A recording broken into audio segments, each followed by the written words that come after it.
수요일 오전 예배 하나님께 드리도록 하겠습니다. 176장입니다.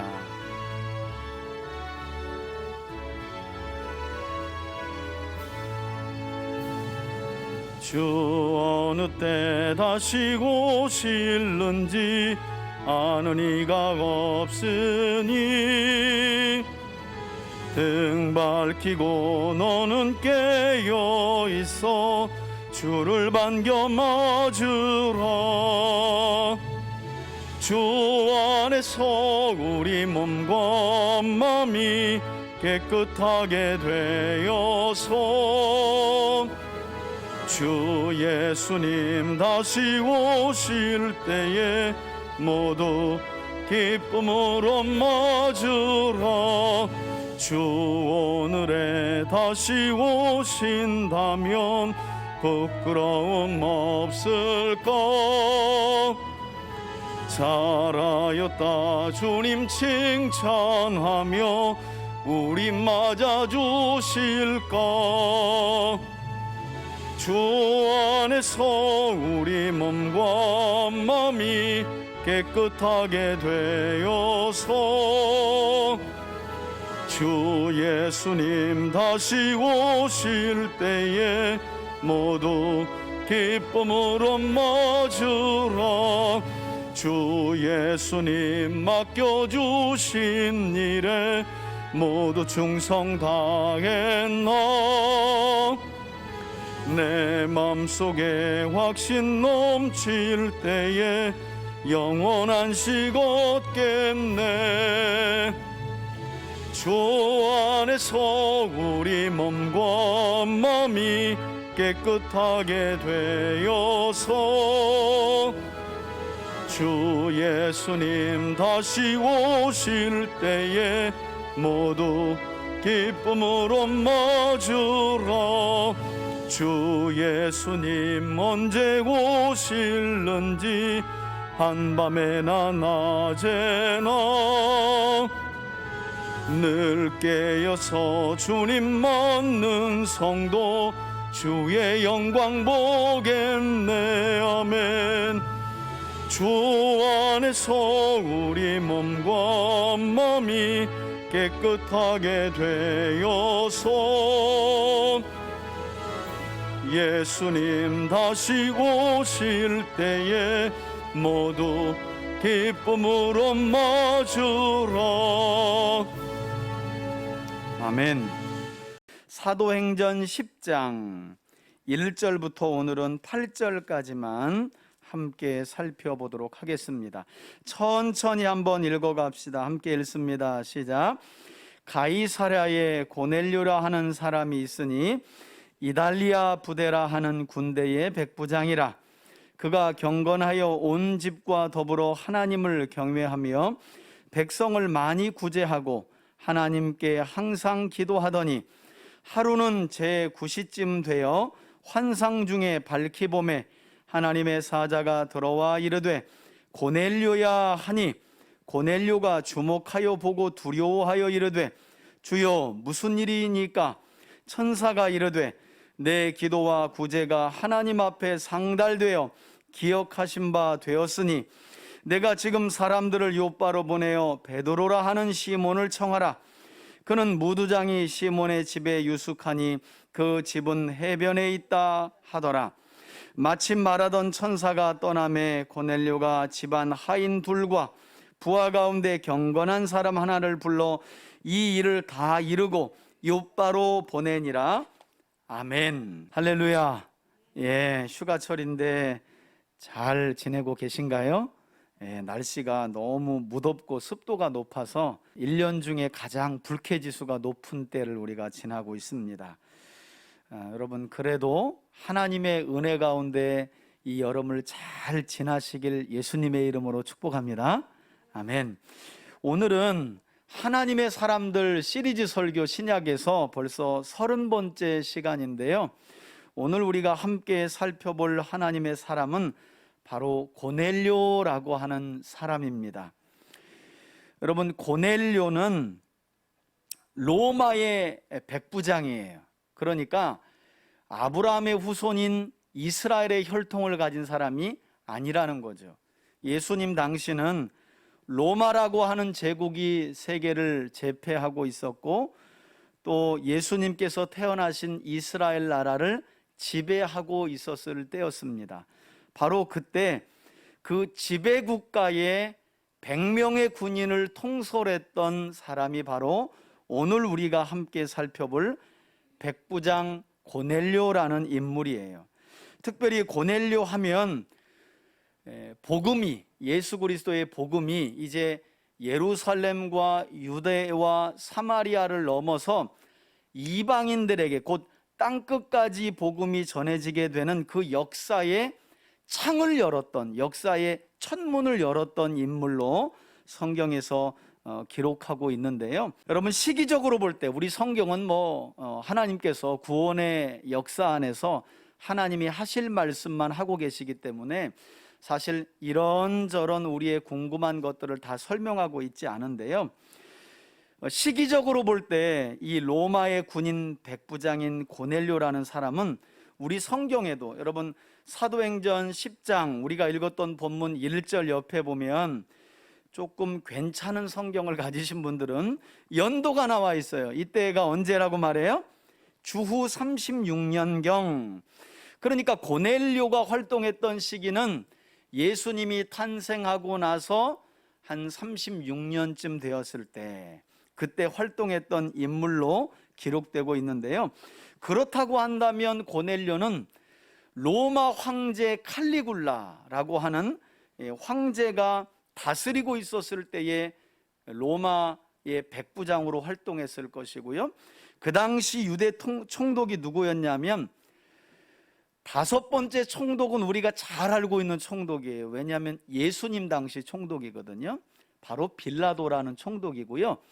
5번째 빌라도 이후에 7번째 총독이 누구였냐면 마룰루스라고 하는 총독 때예요. 이 유대 지역을 다스렸던 마룰루스 총독의 수비대에 속한 군인들 100명을 통솔했던 사람이 바로 오늘 우리가 함께 살펴볼 로마 군인 백부장 고넬료라는 사람입니다. 우리 성경의 1절에도 나와 있는데요, 당시 로마 총독의 수비대는 지중해 항구가 있는 가이사랴에 주둔을 했기 때문에 우리 성경에도 백부장 고넬료를 소개할 때 뭐라고 소개해요? 가이사랴에. 여기서 말하는 가이사랴는 이스라엘의 지중해 지역에 있는 항구 도시예요. 항구 도시. 여러분, 나중에 저랑 성지순례 갈 기회가 생길지 모르겠지만 이스라엘 땅을 딱 밟으면 이 공항에서 제일 먼저 내려서 성지순례를 가는 곳이 바로 공항의 북쪽에 지중해에 있는 이 가이사랴입니다. 대부분 성지순례가 거기서부터 시작이 돼요. 그래서 바로 그 가이사랴에 총독의 수비대가 주둔하고 있었고, 그 수비대에 100명을 통솔하는 지휘관이 고넬료였다. 아이러니하고 또 한 가지 우리가 궁금한 것은요, 조금 전에 제가 말씀드린 것처럼 고넬료는 이스라엘을 지배하고 있는 로마 군인이었어요. 그런데 이 로마 군대 장관이었던 백부장 고넬료가 어떻게 피지배국인 이스라엘 땅에 주둔하고 거주하면서 어떤 루트로 유대인들이 믿었던 여호와 하나님을 알게 되었고 그 하나님을 믿게 되었는지, 더욱이나 오늘 본문에 나오는 이 백부장 이방인 고넬료는 그냥 이스라엘을 지배하는 군인으로 와서 보니까 이 유대인들은 여호와라고 하는 신을 믿는구나 라고 하고 귀동냥 정도가 아니라, 오늘 우리 본문을 보니까 유대인들의 하나님을 자기 하나님으로 믿고 경건한 삶을 살았다고 성경은 기록하고 있을 뿐만 아니라, 이 백부장 고넬료의 경건한 믿음으로 말미암아 그의 가족 전부가 하나님을 경외하는 믿음을 가지고 살았다. 뿐만 아니라 여러분, 무엇도 열심히 있었대요? 구제와 기도해. 근데 구제하면 또 구제만 생각하면 안 되고, 기도하면 기도만 생각하면 안 돼요. 여러분, 유대인들에게 3가지 의로운 행동이 있어요. 유대인들에게는. 우리 예수님도 이 3가지 의로운 행동은 은밀하게 해야 되고 사람들이 보이지 않도록 반드시 그 은밀한 것을 은밀한 중에 하나님께서 보시고 갚아주신다고 하는 게 있는데 바로 구제와 기도와 금식이에요. 이 세 가지. 이 세 가지는 절대 드러내놓고 하면 안 된다는 거예요. 은밀한 중에 보시는 하나님을 기억하면서 골방에서 금식도 안 하는 것처럼 기도도 하나님과의 관계를 생각하면서 이 세 가지 3대 의로운 행동 중에 이방인이었던 고넬료는 특별히 기도와 구제를 열심히 했다라고 성경은 말씀합니다. 우리 역사에서 적용해 본다면 여러분 우리 이 한국도 조선 말에 이 일제 지배를 받았잖아요. 그러니까 우리나라가 일제 지배를 받는데 일본 총독부에 속한 일본 장교 하나가 하나님을 믿으면서 조선 사람들을 그렇게 열심히 도와준 거예요. 어려움에 처한 조선 사람들을 구제하고 또 항상 하나님께 기도했다. 이거 그야말로 소설 같은 이야기 아니에요? 그죠? 일본 총독부에 속한 군인 하나가 지금 피지배 국가인 조선 땅을 다스리러 왔는데 오히려 조선 사람들 중에 어려운 사람들을 자비로 돕고 또 하나님을 믿으며 기도했다? 이건 정말 영화에서나 나올 것 같은 그런 이야기가 실제로 성경 안에 기록이 되어 있는 거예요. 자, 그러나 우리가 기억해야 할 것은 당시 백부장 고넬료가 알고 있었던 하나님은요, 사실 이게 우리에게 충격이기도 한데요, 여러분 고넬료가 믿었던 하나님은요 구약의 하나님이에요. 여러분 사도행전까지는 신약 성경이 없는 거예요. 놀라운 건 지금 이스라엘을 다스리러 온 로마의 군대 장관이 구약에 기록된 하나님을 그것도 유대인들로부터 듣고 배우면서 하나님을 알게 되었는데 놀랍게도 이처럼 기도에 열심히 있었고 또 남을 돕는데 힘을 썼다는 거예요. 충격적이죠? 지금으로 말하면 반쪽짜리 성경 반만 믿은 건데 우리로 보자면 구약의 말씀만, 구약에 기록된 하나님과 율법 정도만 알았는데 이렇게 하나님께서 무엇을 기뻐하시는지를 알고 그것을 실제로 삶에 옮겼다는 거예요. 그러니 하나님께서 천사를 고넬료가 기도하는 시간에 보내버린 거죠. 이 고넬료를 온전한 구원 안으로 이끄시기 위해서. 여러분 이렇게 하나님의 특별한 사랑을 고넬료가 받게 되었는데요, 저는 이런 고넬료의 삶을 저와 여러분들이 함께 살펴보면서 하나님께서 큰 걸 기억한다고 오늘날 우리 교인들은 많이 생각하는 것 같아요. 그래서 어떤 일도 눈에 보이는 큰 일을 자꾸 하고 싶어 하고, 심지어는 헌금도 복권 긁어가지고 당첨되면 큰 돈을 내겠다고 막. 여러분 하나님 거지 아닙니다. 우리가 그걸 잊어버리면 안 돼요. 우리 일상에서 하나님의 말씀에 순종하는 그 모든 일상의 작은 일들, 남을 배려하고 누군가의 이익을 위해 내 거를 양보하고 이런 모든 작은 일들 하나님이 다 기억하시는 줄 믿습니다. 그러니까 하나님의 말씀에 순종하여 지키는 모든 일, 사람들은 기억하지 않을지라도 하나님은 전부 다 기억하신다는 거예요. 고넬료의 이야기가 우리에게 그 사실을 전해주죠. 저는 그런 점에서 우리 3대 가족들에게도 여러분들이 기도할 때마다 믿음을 따라 순종함으로 하나님께 드린 그것이 꼭 구제나 기도가 아니더라도 여러분들의 삶 속에서 하나님을 기억하고 인정하는 참된 믿음으로 드려진 작은 일들, 그 작은 경건의 삶의 행위들이 고넬료처럼 하나님께 기억되고 상달되어서 여러분들이 하나님 하고 부를 때 여러분들의 삶 속에서 하나님께 드려진 그 경건한 삶의 행위들을 하나님이 기억하심으로 말미암아 저와 여러분들에게도 하나님의 보응이 충만한 그런 믿음의 삶을 살아가는 저와 여러분들이 되시기를 주의 이름으로 축원해 드립니다. 여러분 오늘 본문의 내용을 보게 되면 이처럼 하나님을 경외하며 구제하고 기도하는 경건한 삶을 살아갔던 백부장 고넬료에게 하나님께서 아까 말씀드린 것처럼 고넬료가 기도하는 시간, 그것도 고넬료가 그냥 기도하는 시간이 아니, 제 구시하면 그 당시로 보면 오후 3시거든요.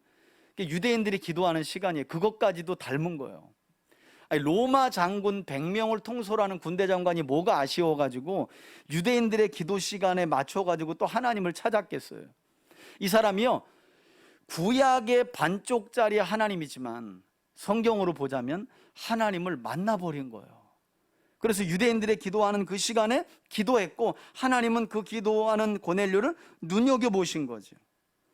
그래서 결국 하나님께서는 기도하는 고넬료에게 하나님의 천사를 보내셔서 당시 사도였던 베드로를 만나보라는 메시지를 전달하시는데, 이 일은 결국 사도 베드로를 통해 하나님께서 백부장 고넬료에게 구원에 이르는 말씀을 주기 위함이었다는 사실을 나중에 우리 베드로의 입에서 우리는 이 사실을 들을 수 있어요.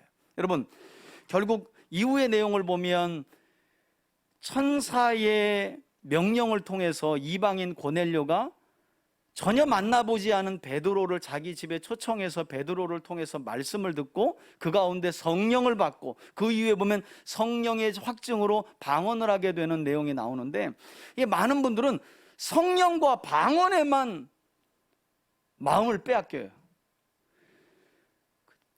중요하지 않은 건 아닌데 그보다 더 중요한 게 있어요, 여러분. 베드로가 이 모든 일이 일어나고 나서 예루살렘 교회로 가서 그 이방인 고넬료의 집에서 있었던 일을 이야기할 때 한마디로 뭐라고 조리냐면, 천사를 통해 나를 고넬료의 집에 보낸 것은 구원에 이르는 말씀을 주시기 위해 나를 보냈다는 거예요. 구원에 이르는 말씀이 선포되자 성령이 역사하신 것이고, 성령이 역사하셨다는 확증으로 어떤 현상이 일어난 거예요? 방언. 그런데 거기서도 기도 방언 아닙니다. 고넬료가 딱 보고 우리하고 똑같은 성령 받았네? 그렇다면 어느 쪽 이야기를 하고 있는 거예요? 오순절에 받은 성령이죠. 오순절에 받은 성령을 받은 사람들은 저마다 기도 방언이 아니라 뭐예요? 언어 방언 한 거예요. 언어 방언. 그래서 성령이나 방언은 구원에 이르는 말씀이 선포되었고, 고넬료와 그 집에 모인 모든 사람들이 그 말씀을 그대로 받아들였기 때문에 성령이 역사하셨고, 그 확증으로 오순절에 성령을 받은 사람들에게 나타났던 방언의 확증, 언어 방언의 확증이 또다시 나타난 것이다. 그래서 여기서 중요한 건 구원에 이르는 말씀이에요. 구원에 이르는 말씀. 여러분, 하나님은요, 지금도 하나님을 부족하고 연약하지만 신실하게 믿고 따르기를 원하는 사람들에게 구원에 이르는 말씀을 계속해서 보내고 계신 줄 믿으시길 바랍니다. 우린 금전 문제 해결되길 원하고, 사람과의 관계 때문에 힘들어서, 때로는 자식 문제도 있고, 직장에 가면 상관과 부하의 문제, 얼마나 삶에 많은 문제가 있어요. 그 문제 해결해 달라고 기도하잖아요. 그때 하나님은 어떻게 역사하신다고요? 우리에게 구원에 이르도록 하는 말씀을 주신다는 거예요. 저는 저와 여러분들이 이 사실을 믿으시기를 주의 이름으로 축원해 드립니다. 우리는 어렵다 그래서 금전 문제, 주님 질병 문제, 우린 이렇게 갖가지 일어나는 현상을 놓고 기도하지만 하나님은 언제나요, 구원에 이르는 말씀을 누구를 통해 보내시는 거예요. 그 약속을 붙들고 기도하게 하시고, 마침내 그 약속이 이루어져 하나님의 구원이 나타나도록 하셔요. 그래서 영광을 받으시는 분이 하나님이십니다. 돈 달라고 하나님께서 기도한다고 돈다발을 하늘에서 내려주는 게 아니에요.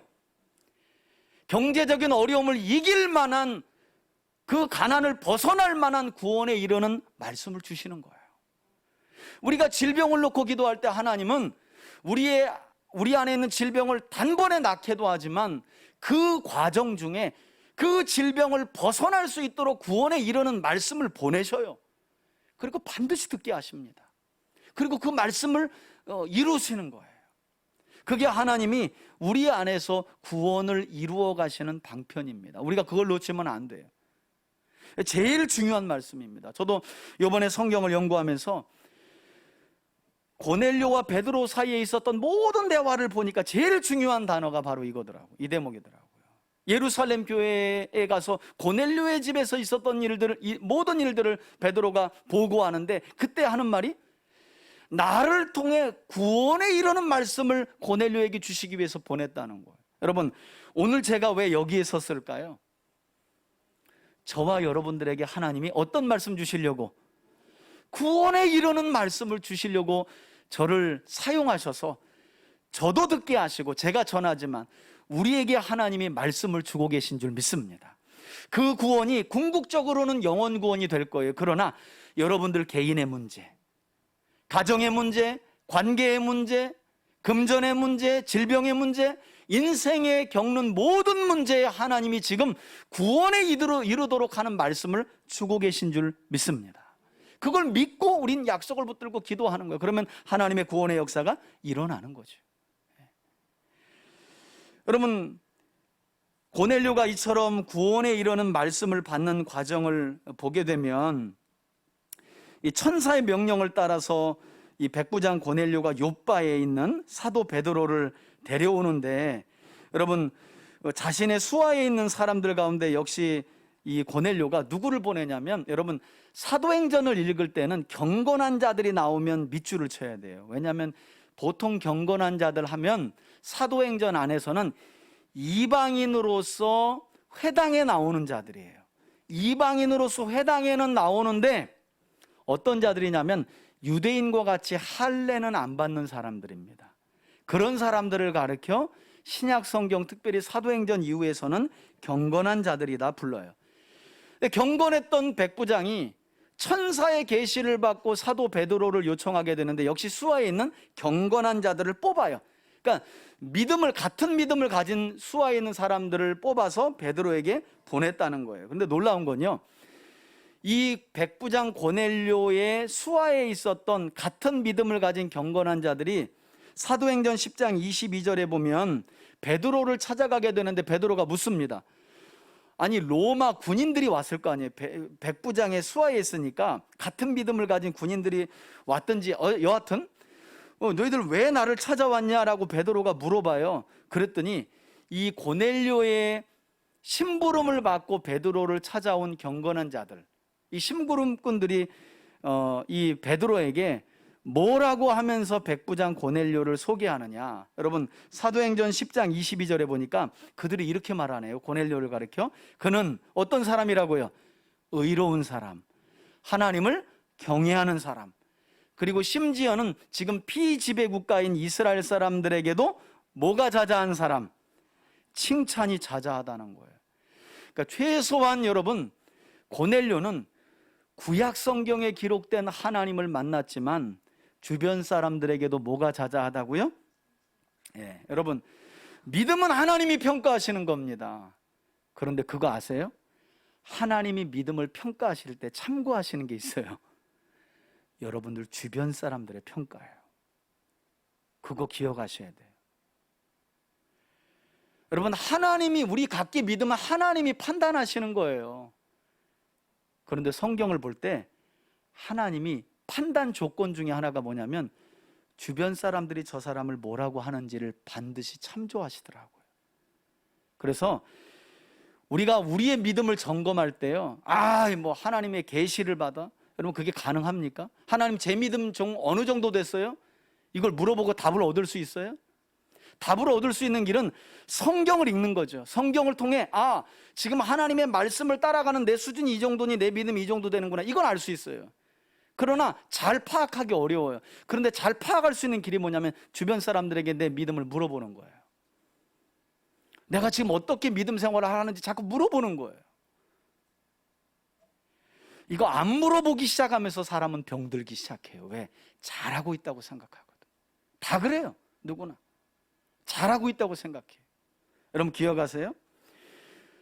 지금 하나님께서 성경의 고넬료에 대한 이야기를 하고 있는데 고넬료의 수하에 있던 사람들이 고넬료를 베드로에게 소개하게 하면서 의로운 사람이요, 하나님을 경외하는 사람이요, 이스라엘 백성들에게도 칭찬이 자자한 사람이다, 이렇게 고넬료를 소개하고 있다는 거예요. 그러니 이런 고넬료가 이방인일지라도 하나님이 어떻게 이런 고넬료를 온전한 구원으로 이끌지 않으실 수 있었겠어요?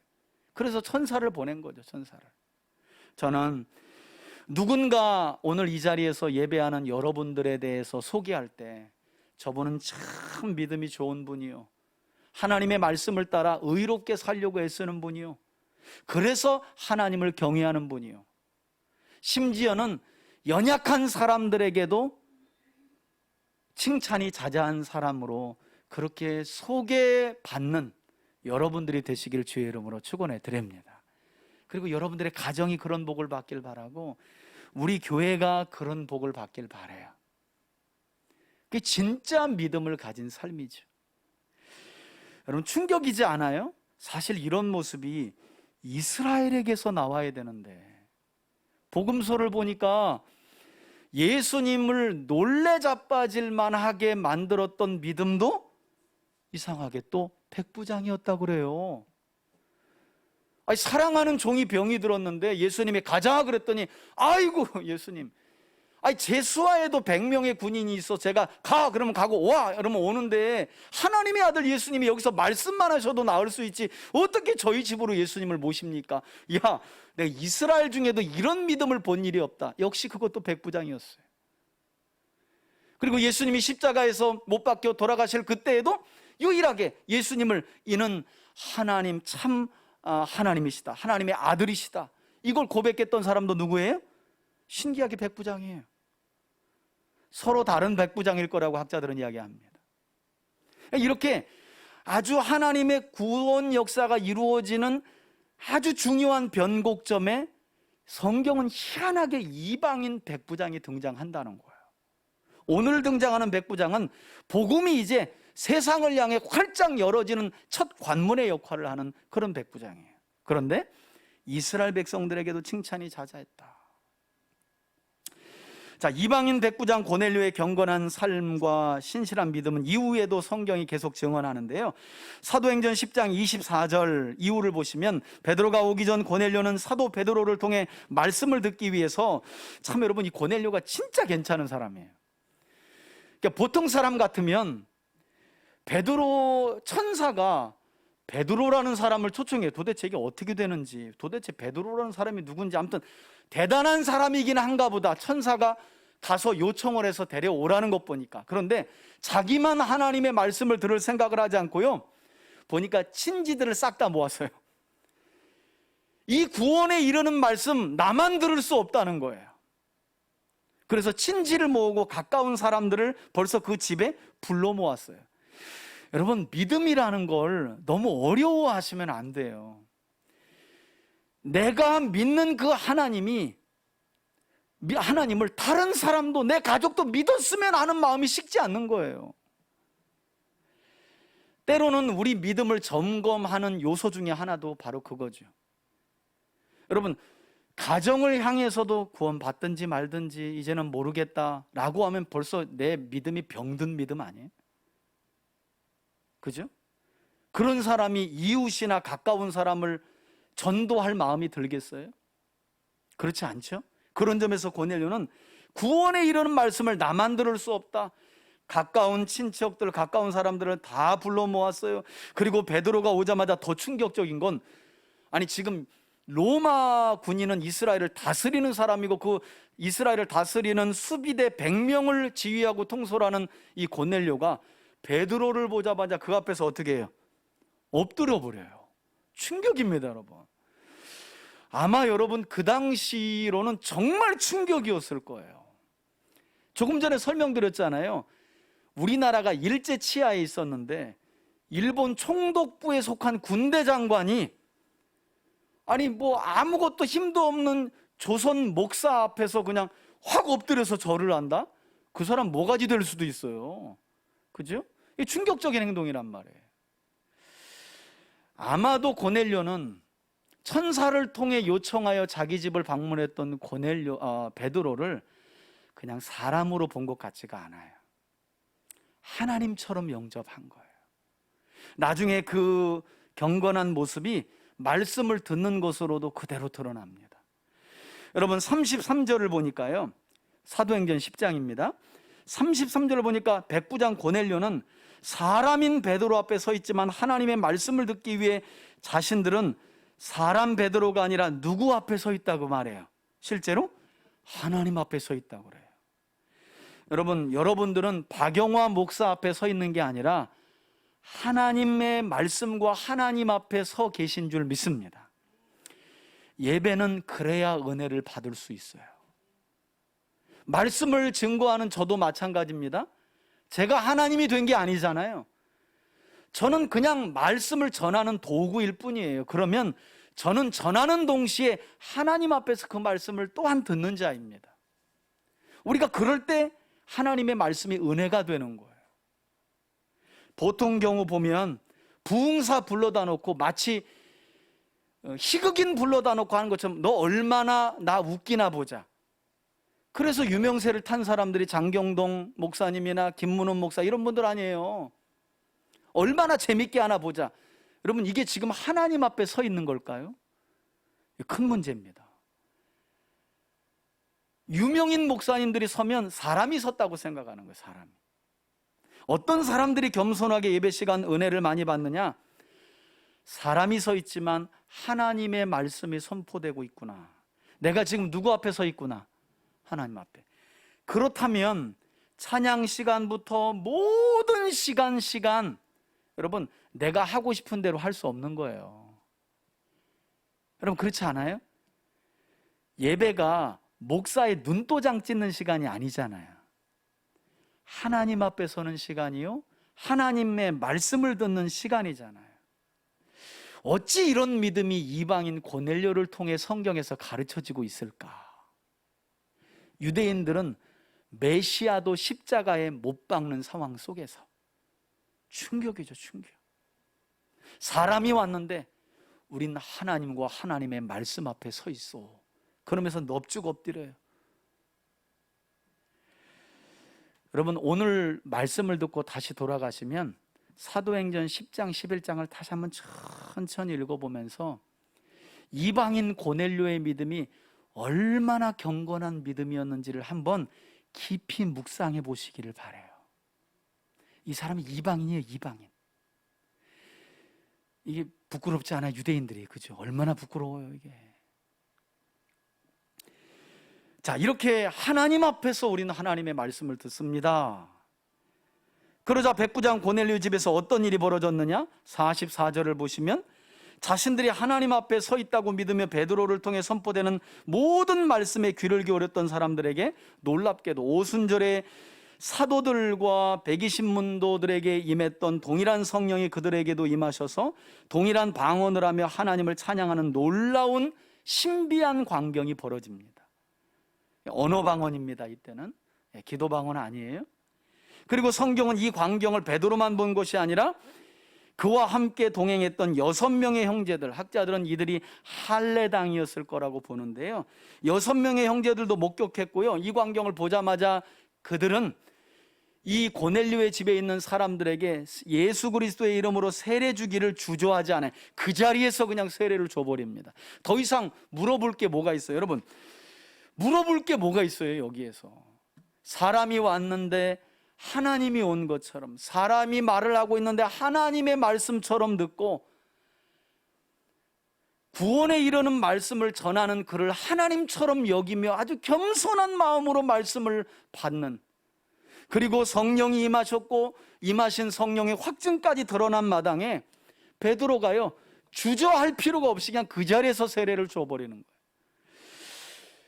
오늘날은 교리가 만들어지고 교회 다니고 나서 학습한 지 6개월, 그 학습을 받은 지 또 6개월 지나서 1년 지나야 세례를 받는, 이게 어쩌면 법처럼 이렇게 되어져 있는데, 사실 이게요, 선교지 가면 또 잘 통하지 않아요. 그래서 실제로 선교지 가면 그 자리에서 회개하고 돌이키는 역사가 있고, 선교사님들은 그 자리에서 또 세례를 주기도 합니다. 어쩌면 그런 좀 이 다이나믹한 이 은혜가 교회에서 좀 정적으로 돼버린 것 같아요. 어떤 날은 진짜 이런 감격들이 있었으면 좋겠어요. 성찬식 굳이 안 해도 집사님, 권사님 가서 물 가지고 성수 가져오세요. 그 자리에서 그냥. 초대교회는 그런 일이 있었던 거죠. 여러분, 고넬료와 그의 가정의 구원을 받는 이 현장에서 우리가 기억해야 할 것은 조금 전에도 말씀드렸다시피 단지 그냥 성령 받았구나, 방언했구나, 이게 아니라는 거예요. 우리가 기억해야 할 중요한 사실은 하나님께서 이방인임에도 불구하고 율법을 따라 하나님이 기억하실 만한 의로운 행위, 곧 구제와 기도에 힘쓰며 경건한 삶을 살아갔던 고넬료를 왜 고넬료에게 왜 천사를 보냈고 천사를 통해 왜 베드로를 불러오도록 요청했다고요? 무엇에 이르는 말씀을 듣도록 하기 위해서? 네, 구원에 이르는 말씀을 듣도록 하기 위해서. 이게 사도행전 11장에 나와요. 베드로의 입에서. 참 어제까지 말씀을 최종적으로 준비하는데 제 마음에 너무 와닿는 거예요. 그렇구나. 우린 하나님 이것 때문에 힘들어요. 저거 해결해 주세요. 이 문제는 언제 해결해 주나?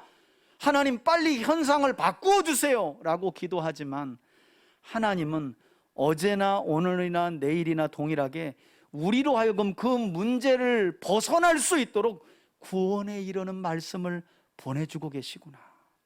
저는 오늘 함께 나누는 이 이방인 경건한 고넬료에 관한 말씀이 저와 여러분들에게 보내시는 구원에 이르는 말씀이 되길, 그 역사가 일어날 수 있기를 예수님의 이름으로 축원해 드립니다.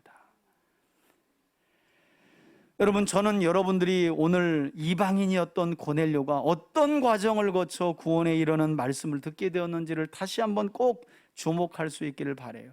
그리고 연약하고 부족하지만 지금도 하나님의 말씀에 순종하는 삶을 살고자 노력하는 우리의 삶도 하나님께서 꼭 기억하고 계시다는 사실도 잊지 마세요.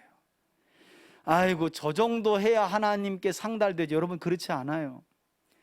작은 자에 대한 배려 하나, 연약한 자의 손을 붙들어 주는 거, 말로 위로해 주는 거, 내 것을 조금 나누어서 베풀어 주는 거, 심지어는 누군가를 위한, 어려움에 처한 자를 위한 기도, 다 하나님께 뭐가 되고 있다고요?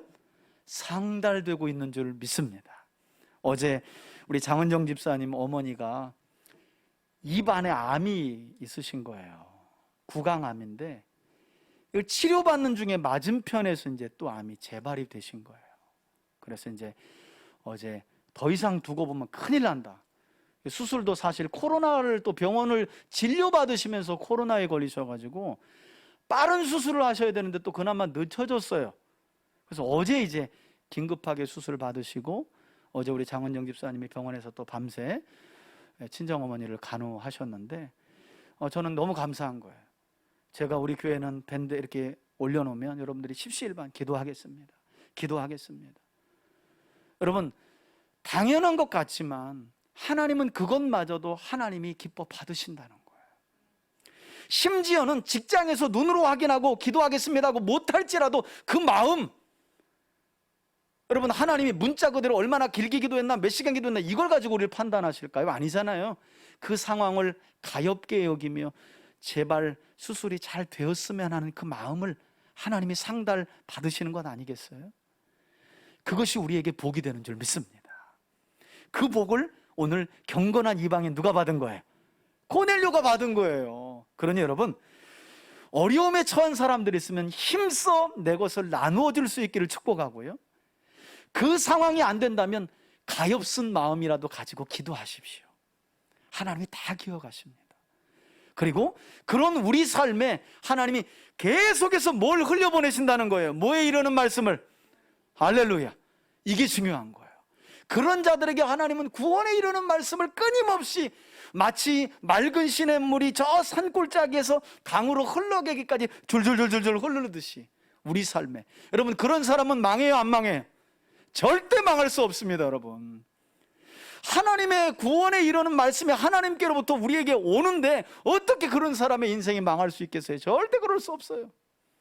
형통할 수밖에 없고 잘 될 수밖에 없고 은혜 가운데 복을 받으며 살 수밖에 없는 거죠. 저는 이런 복을 우리 이방인 경건한 고넬료의 삶을 통해 저와 여러분들이 다시 한번 마음에 새기고 그런 믿음의 삶을 살기로 결단하고 그렇게 살아감으로 동일한 복을 누리는 우리 3대 가족들이 될 수 있길 예수님의 이름으로 축원해 드립니다. 아멘.